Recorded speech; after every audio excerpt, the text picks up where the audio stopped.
Estamos de volta aqui no Política Cruzada deste domingo, agora sim, para conversar com a deputada estadual Maria Clara Marra, do PSDB de Patrocínio. Veio aqui falar conosco. Deputada, muito bom dia, obrigado pela sua presença. Bom dia, Danilo, obrigada por estar me recebendo aqui. É uma alegria participar aqui nesse domingo com vocês. Deputada tão jovem, mas já vem de uma família tradicional da política aqui da região, né, deputada? Exatamente. Eu tenho a grata satisfação de ter uma grande referência dentro de casa. Meu pai foi prefeito de Patrocínio, da Marra, esteve como deputado também, contribuiu para a nossa região e para o estado por 3 mandatos. E hoje a gente tem a missão de honrar esse legado, mas de consolidar também uma maior representatividade aqui para a nossa região. Pesa, deputada, assim, a responsabilidade, nossa, é a filha do Deiró e tal, como é que é? Como é que a senhora administra isso? Senhora não, você, porque é muito jovem, né? Você administra isso. Danilo, para mim é uma alegria, eu digo que eu me encontrei na política e lá de casa eu sou, tirando ele, né, a única que quis dar sequência. Eu ia te perguntar isso também. Exatamente, eu sou a única mulher e são 3 filhos, né? Eu sou a filha do meio, tenho um irmão mais velho, o Matheus, o mais novo, o Daniel, que inclusive estuda aqui em Uberlândia, enfim. E eu sempre fui muito politiqueira, sempre me interessei muito por esses assuntos e hoje eu me encontro no mandato e tenho hoje uma oportunidade de ver esse mandato como uma ferramenta para o resgate de uma política de transformação. Tive esse exemplo em casa, então claro que para mim sempre foi mais natural. Então hoje eu acho que a responsabilidade vem de honrar aquilo que foi construído, de honrar as expectativas, mas também de consolidar uma liderança que a nossa região também busca. Afinal de contas, as pautas mudaram, hoje nós temos demandas diferentes, demandas maiores, inclusive. Acho que a responsabilidade vem junto também, obviamente, com o mandato, mas a gente tem a confiança da população e nós estamos investidos aí nesse projeto e nessa missão. Agora, antes da gente passar aqui para as pautas cotidianas, mais uma curiosidade minha. Seu pai, o Deiró, ele dá pitaco no seu mandato? Fala, não faz assim, faz assado. Como é que é a participação dele no seu trabalho? Danilo, eu sempre fui uma filha muito combativa. Né? Na verdade, eu sempre me impus muito dentro de casa, profissionalmente também. Eu trabalhei com ele na iniciativa privada, ele é empresário. Né? Antes de entrar na política, eu participava também da produção, nós somos produtores rurais. E a gente sempre teve ali um meio não conflitante, mas de troca de ideias, exatamente. Então, eu nunca me deixei influenciar. Mas hoje, dentro da política, ele é, sem dúvida, uma grande liderança e é uma pessoa que, obviamente, eu escuto. Então, quando ele fala que vai dar pitaco, eu não peço pitaco, eu peço conselhos, porque aí sim eu tenho a segurança de seguir, de honrar também, né? Se a gente fala em honrar o legado, obviamente, eu crio esse espaço também para que ele possa participar. Afinal de contas, não só por ser filha, né? Mas por reconhecer a liderança que ele consolidou, que ele construiu, assim como tantos outros políticos que recorrem a ele, né?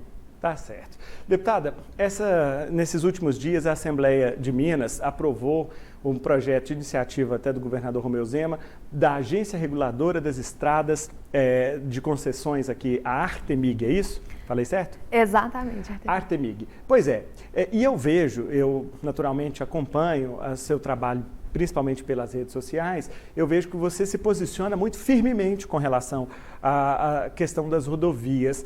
Esse também foi um pleito vindo aqui dos parlamentares do Triângulo? Com certeza, Danilo. Na verdade, essa já era uma pauta nossa de campanha. Eu apresentei isso, né, com a perspectiva de recuperação da nossa representatividade aqui para o Alto Paranaíba, para o Triângulo, e uma das maiores demandas que nos eram apresentadas era justamente a recuperação da nossa malha rodoviária. O estado de Minas Gerais, ele é o estado que tem a maior malha rodoviária do país. Só na responsabilidade do estado são mais de 20 mil quilômetros. Então, desde o primeiro momento na Assembleia, eu já fiz questão de integrar a Comissão de Transporte, Comunicação e Obras para que a gente pudesse se debruçar sobre esse assunto e, de fato, apresentar com propriedade aquilo que era prioridade de investimento do Estado. E isso, sem dúvida, foi uma demanda dos deputados aqui da nossa região. Não posso dizer que isso foi um movimento individual. Afinal de contas, a situação precária em que as nossas rodovias se encontram, ela não se consolidou agora. Muito pelo contrário, ela é resultado de uma precarização e de certa forma, negligência que é acumulada de muitos governos. E, infelizmente, aqui em Minas Gerais não se vê um investimento infraestrutural robusto. E eu lembro até em uma das primeiras entrevistas que a gente conseguiu dar para a TV Paranaíba foi justamente nesse sentido. Foi. Lutar pelo investimento, porque onde não há investimento, não há o desenvolvimento correlato. Então, dessa maneira, estando na Assembleia, como vice-presidente da Comissão de Transporte, nós apresentamos diversos pedidos de audiência pública, para que a gente pudesse, inicialmente, fazer um movimento de escuta ativa. Afinal de contas, a gente não representa quem a gente não se propõe a ouvir. Então, nós trouxemos a comunidade, trouxemos a região para que a gente pudesse identificar quais eram os maiores gargalos. E no momento incipiente, o que foi apresentado para nós foi justamente a insatisfação aqui do Triângulo com relação à concessão. Essa agora da EPR, que entrou em vigor nos últimos 2 anos.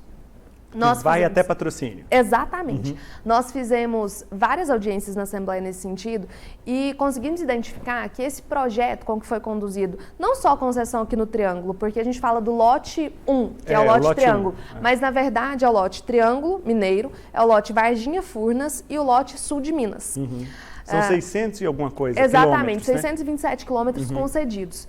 E desses 627 quilômetros concedidos, aqui para nós, existe a previsão de duplicação de apenas 36 quilômetros.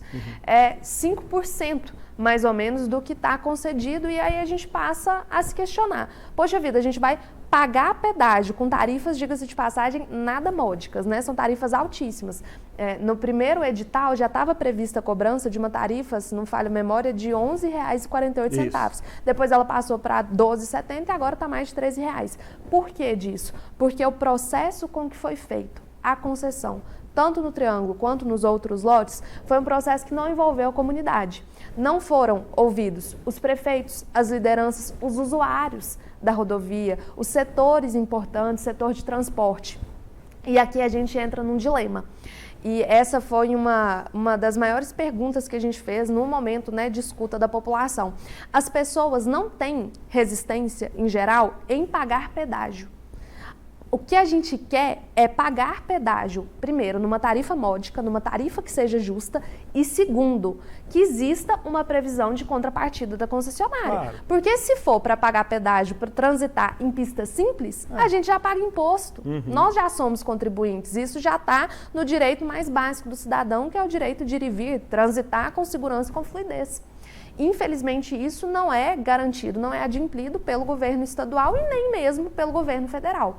E falo do governo federal porque quando a gente fala, né, lembra desse trecho de Uberlândia Patrocínio, a BR-365, ela é uma rodovia federal. Esse trecho foi estadualizado e posteriormente concedido à iniciativa privada. E é aí, precisamente, que entra a importância da Artemig. Por que nós precisamos ter uma agência reguladora das concessões? Por quê?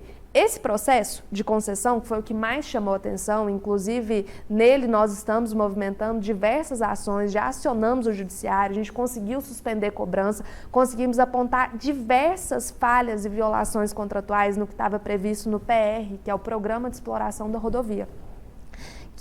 Ele estabelece um cronograma do investimento. Então, vai ter 36 quilômetros de duplicação, está lá definido quando as obras de duplicação vão começar, quando vai começar a implementação da terceira faixa, o quanto e quando deve ser investido para cobertura das exudações, que é um termo técnico, inclusive usado pelo Departamento de Estradas e Rodagens para identificar as trincas no asfalto. Enfim, tudo isso que compromete a segurança de quem está usando a rodovia. Quando a gente fala de 365, né, a gente fala dessa concessão, a gente lembra da 365.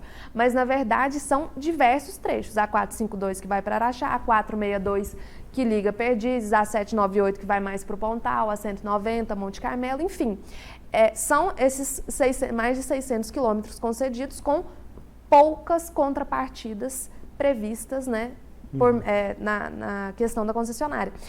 E é exatamente por isso que a gente precisa da agência reguladora, porque esses editais foram desenhados em 2020. Muitos de nós, deputados que hoje representamos a região, nós sequer tínhamos mandato. em 2020. Nós entramos no pleito de 2022, assumimos em 2023, quando foi o ano de vigência. A partir daí, começou-se a cobrar pedágio. E muitos confundiram porque coincidiu com a gente assumindo o mandato e o pedágio começando a ser cobrado. Mas, na verdade, essa concessão foi desenhada lá atrás. E aí sim, por isso que a gente tem, e hoje eu falo com toda segurança, e lá atrás também sustentei isso, tanto que quando a gente exauriu a via administrativa, né, a conversa e o diálogo com o governo do Estado, e nós vimos que havia uma dificuldade do poder concedente, o Estado de Minas Gerais, em se impor e cobrar frente à concessionária, nós exaurimos a via administrativa. Foram realizadas diversas visitas técnicas, das quais nós esperávamos muito mais. Eu, particularmente, esperava um posicionamento mais robusto do Estado, e não em termos de sanção administrativa, mas sim, de fato, de suspender a cobrança do pedágio. E aqui eu quero fazer um adendo para que a gente entenda. É um assunto complexo, mas é importante que o cidadão entenda sobre. Como que funcionava antes da Artemig? O pedágio começou a ser cobrado com base em laudos que a concessionária forneceu, que o DR forneceu sobre a concessionária forneceu, e o Departamento de Estradas e Rodagens, que é vinculado à Secretaria de Estado de Infraestrutura, o DR forneceu os laudos para a CEINFRA, atestando o início da cobrança do pedágio. Então, basicamente, um órgão do Estado falou para a própria CEINFRA que a concessionária estava apta já a iniciar a cobrança de pedágio, porque as obras iniciais previstas no programa de exploração da rodovia já haviam sido concretizadas. E foi aí que a gente criou uma dificuldade muito grande, principalmente com os usuários aqui da 365, porque ficou claro para nós que essas obras não estavam longe de ser concluídas, na verdade não haviam nem sido iniciadas, né? Tanto que a gente falava na época, olha, nós estamos com a rodovia aqui, que a única obra que tem na rodovia é a implementação das praças de pedágio. Então, o que aconteceu? Ficou claro para nós que o Estado estava se furtando da sua tarefa de fiscalização. E aqui entra o deputado. O deputado, ele não constrói rodovia, mas ele tem a prerrogativa e a função de fiscalizar, de cobrar, de legislar. Então, uma vez que nós acionamos o Estado e falamos, governo de Minas, existe uma irregularidade explícita no cumprimento desse contrato, nós não podemos aceitar que o cidadão seja onerado da forma indevida, porque ele não está podendo fruir de um benefício pelo qual ele paga para transitar, que seria a tarifa do pedágio. Perfeito. E não existe a contrapartida, que seria a rodovia... E tinha buraco que não acabava mais. Exatamente, foi época de chuva e assim, muitos acidentes acontecendo, pessoas perdendo com prejuízos, obviamente, econômicos, mas acima disso, perdas de vida mesmo. Sim, sim. Enfim, nós apresentamos isso para o Estado, o governo aplicou algumas sanções pecuniárias na concessionária, na EPR. E aí, aqui fica mais um adendo. A concessionária foi onerada pecuniariamente, em dinheiro, em questão de dinheiro, teve que pagar multas. Essas multas são devolvidas para o cidadão que perdeu um pneu, para o cidadão que sofreu um acidente em função da péssima qualidade da rodovia? Não, isso vai para o cofre do Estado. Então, o cidadão, mais uma vez, foi lesado. Então, o que nós apresentamos, depois de tentar a via administrativa, foi a via judicial. E hoje esse é um processo que corre na Justiça, já está em segunda instância tramitando, para que a gente, de fato, confira as irregularidades no edital lá de 2020. Né? Uma coisa muito anterior. Então esse processo está em curso? Sim. Porque eu me lembro daquela ocasião, até teve a suspensão do pedágio, oriundo desse pedido de vocês. Depois o vice-governador chegou a ameaçar que ia suspender o contrato, uma coisa assim. Depois eles resolveram, né? A questão, pelo menos, os buracos e tal.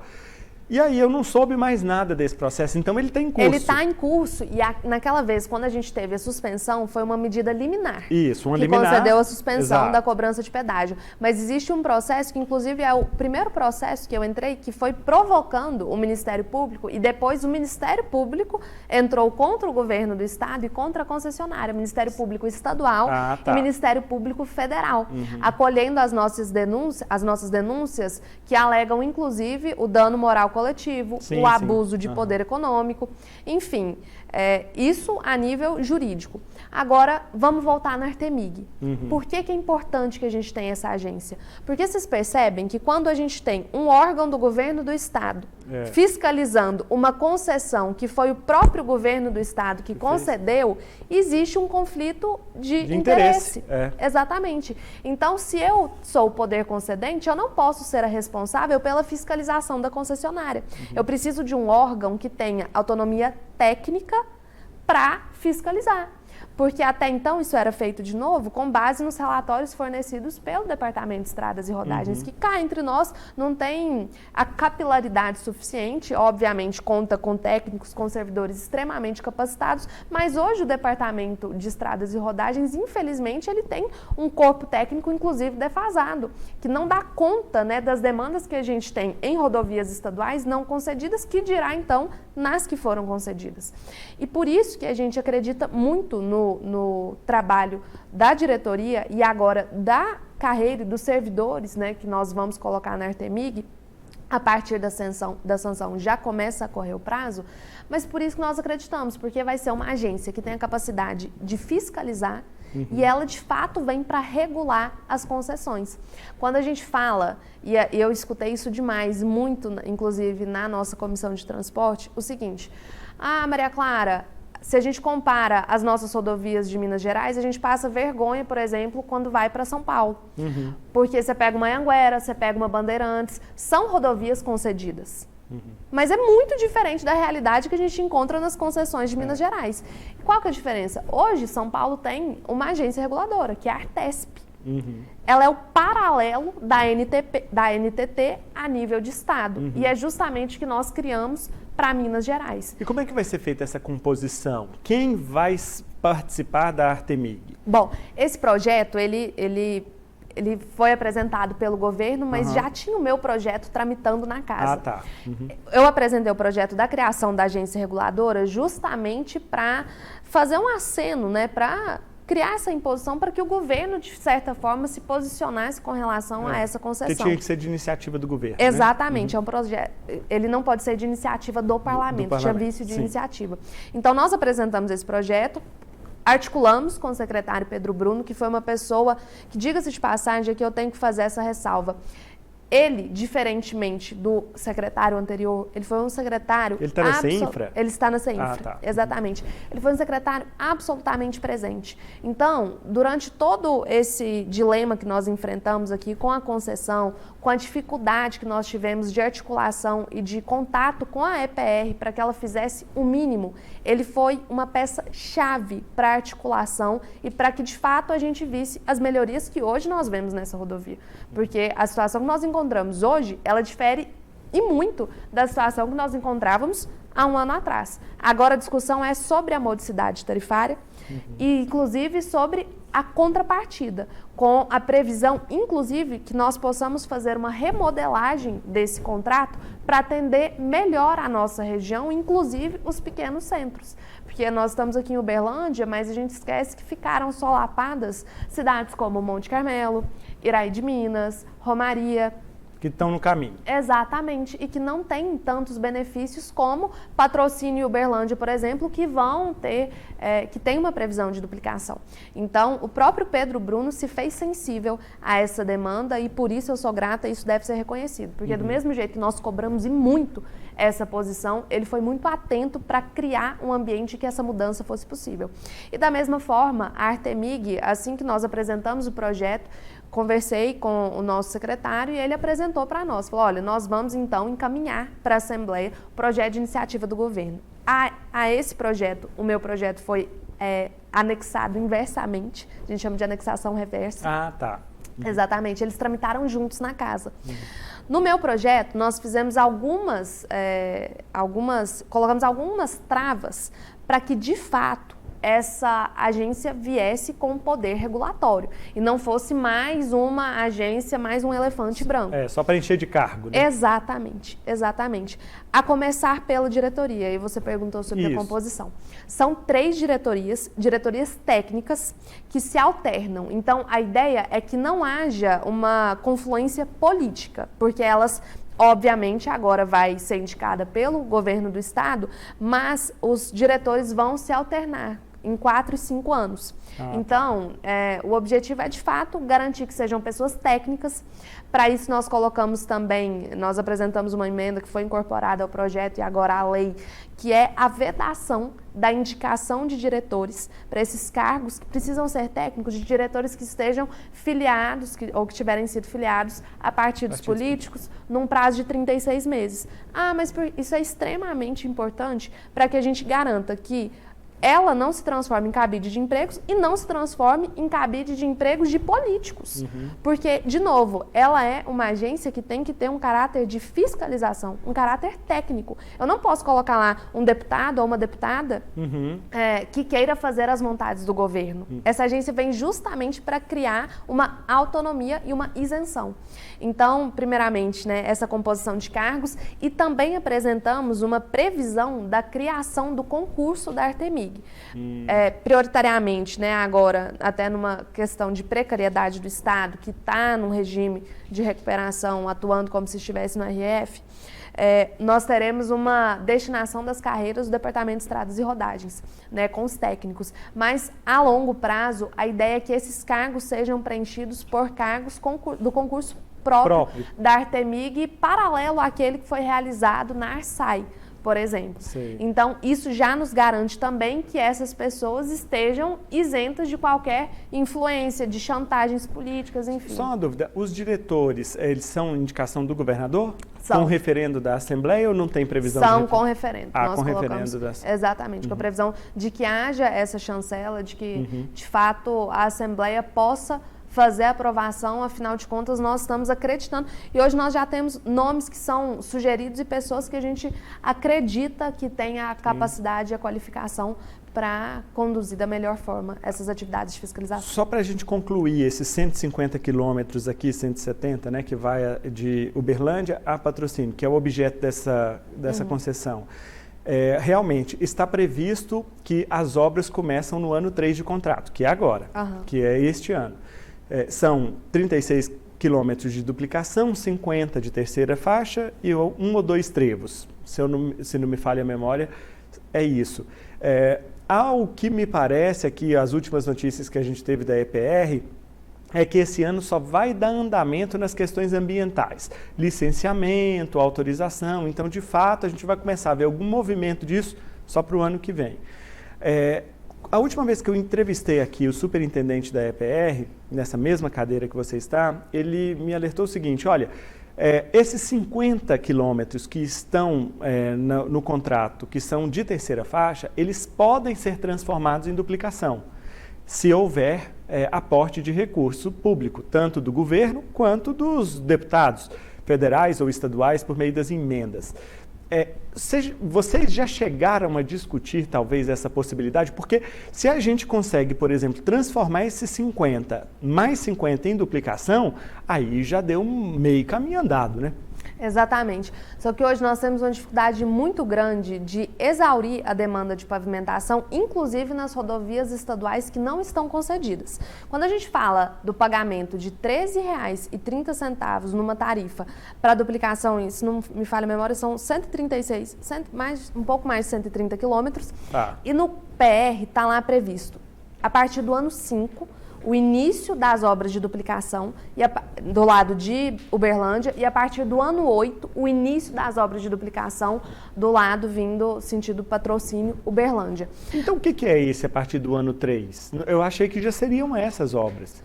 Eu acredito que a implementação da terceira faixa. Da terceira faixa. Deve começar com a terceira faixa para depois ir para a duplicação. Exatamente. São, assim, o edital é bem complexo, né? O plano, eu não vou conseguir lembrar de cabeça agora. O plano de exploração das rodovias tem 800 páginas. Mas então duplicação mesmo é só no ano 5? Exatamente. Só no esse ano pedacinho 5. Aqui de Uberlândia. Exatamente. Agora, Danilo, o que nós estamos lutando para fazer é antecipar essas obras. Eles alegaram a dificuldade ambiental, mas, poxa vida, quem garante as licenças também está no governo. Então, nós precisamos dessa articulação e dessa boa vontade do próprio governo de Minas nesse sentido. Eu acredito que não haverá óbice nesse sentido. Mas, com relação à pavimentação e ao aumento da duplicação, eu prefiro acreditar que eles conseguirão fazer uma antecipação desse fluxo de caixa, trazendo as obras para um ano anterior, trazendo esse investimento para o ano anterior. E, de outra forma, né, a gente, inclusive, nós pedimos isso na Comissão de Transporte, que foi uma decupação das demonstrações dos resultados de exercício da própria concessionária. Cadê o fluxo de caixa desse investimento aqui? Cadê o balanço? Cadê o que a concessionária está lucrando com um pedágio de R$ 13,30? Porque é uma rodovia movimentadíssima. E aqui fica para nós a reflexão. Esse trecho em específico, e de novo, né, não é só a concessão da 365. É a 365, é a 190, é a 798, é a 452, é a 462, enfim, mais de 600 quilômetros neste lote.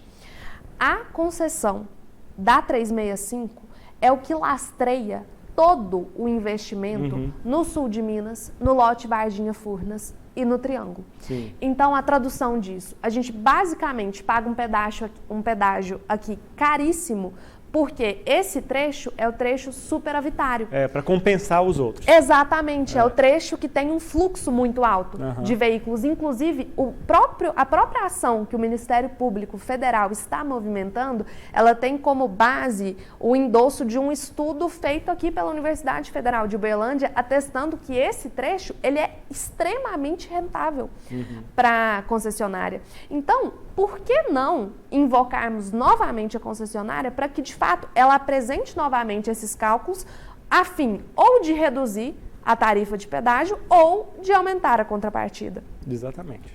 Deputada, e só para a gente concluir o assunto estradas, a gente falou tanto do trecho até Patrocínio, que já está concedido, mas e aqueles pedacinhos, aqueles 70 quilômetros restantes de Patrocínio a Patos de Minas? Porque, olha, na hora que a gente chega a Patrocínio, que passa ali de Patrocínio, aquele trevo, gente, é um horror a rodovia. E lá não está concedido, não tem previsão de nada. Vocês também estão atuando nesse sentido?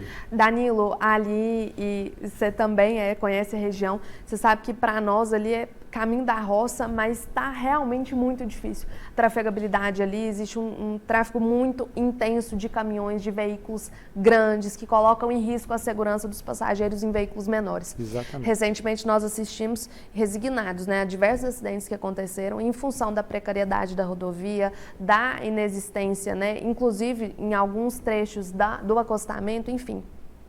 O que nós estamos lutando para que ali aconteça, e hoje já existe uma pré-autorização da concessão daquele trecho, que inclusive, e o que nós estamos conversando e estamos vendo isso evoluir com o governo do estado, é uma concessão da 365 que vai lá até para Pirapora, né? Vai até para o norte de Minas. E esse é um trecho também, é a outra perninha da 365, que também é altamente rentável. Agora, a tensão que nós temos tido, e talvez isso justifique um pouco da morosidade em privatizar, por quê? Primeiro, o trecho tem que ser estadualizado. Sendo estadualizado, ele passa pela privatização do governo do estado. Sim. Sendo concedido, aí nós temos que zelar, mas garantir de todas as maneiras que não aconteça com esse trecho, Patrocínio Patos de Minas, o que aconteceu lá atrás, em 2020, com o trecho Patrocínio Uberlândia, que foi a colocação de uma tarifa nada módica com pouca contrapartida. E aí, mais uma vez, a importância da Artemig, porque hoje nós temos uma agência reguladora que, na hora que ela vê a execução e a elaboração de um contrato draconiano que fere o direito do usuário, que fere o direito do contribuinte, a própria Artemig, os diretores, os técnicos vão ter condição de falar: governo do estado, concessionária, essa modelagem não está aprovada. Essa modelagem não resguarda o interesse do cidadão. E aí sim, nós teremos uma força vinculante que poderá vetar a apreciação de uma modelagem nesse conselho, que é o Conselho das Parcerias Público-Privadas. Então, é muito importante, de novo, que nós tenhamos a regulação. E aqui a gente entra naquela questão.